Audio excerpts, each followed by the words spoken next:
மாட்டுக்கிட்ட ஆறு இருக்குது பாலமுருண்ணா. இன்னும் போக போக ஆடு மாடுக்கெலாம் கொஞ்சம் கஷ்டமாப்பா. நம்ம தான் பார்த்துக்கணும்.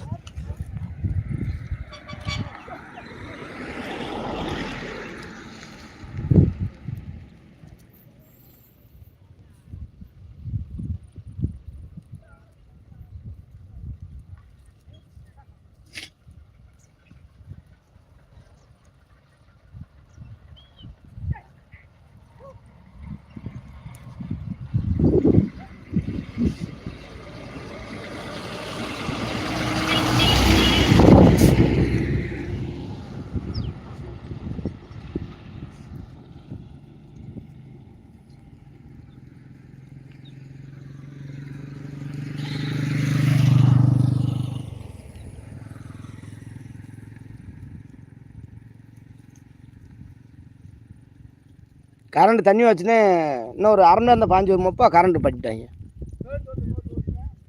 நேருக்கு ஓட்டலை. நீ சொல்கிறாந்தா ஒரு மணி நேரத்துக்கு சொல்லியிருந்தா இப்போ செத்த நேரம் ஆனவன்.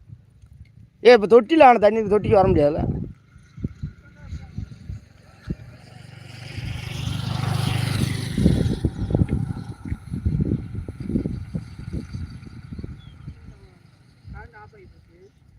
இப்போ தான் ஞாபகம் ஆச்சு. ஒரு அரை மணி நேரம் இருக்கு. ஆனால் அன்றாடு விட்டால் தானே நல்லது இந்த வெயில் காலத்துலாம். இப்படி விளையாடி வந்தமாக வந்து இங்கே விட்டுருக்கலாம். தண்ணி வாய்க்கால் கொஞ்சம் எடுத்துட்டு இல்லை. நான் ஓசை 4 ஓசை பிடிச்சி விட்டா நல்லா அதுக்கு என்னப்பா செய்யுது. ஒரு வாயிலா சிவன் குடிக்கிறது. வாயிலா சிவன் அதெல்லாம் நான் பழனிலாம் வந்து நம்ம வண்டிக்காரில் ஓரமாக விடுவார். 4 செடியை திங்க இந்த வாயிலா சிவனப்பா. 2 தண்ணி குடிக்கிறனால என்ன போகுது. ஒரு தர்மம் தானே இதெல்லாம். இது ஒரு அண்ணன் தானேப்பா.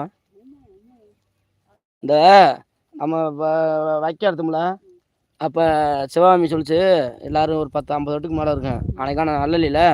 அப்போ சொல்லிச்சு என்னடா முருகா இவ்வளோ கட்டு கிடக்கு அள்ளிக்கிருக்காங்க இப்படி எதுவும் சொல்ல மாட்டேங்குச்சு. ஏம்மா இது ஒரு அன்னதானம் தான். கோமாதாவுக்கு அன்னதானம் பண்ணுறது நல்லதுமான்னு சொன்னேன். பாவாது பரவாயில்லடா முருகா அந்த வயசில் அப்படி சொல்கிறேன். இன்னும் ஆகாத வைக்கல என்ன போச்சு. அள்ளிட்டு போகுதுங்க என்ன இறங்கிடுச்சுங்க. ஆனால் இறங்கினது போய் நம்ம என்ன செய்ய போகிறோம்.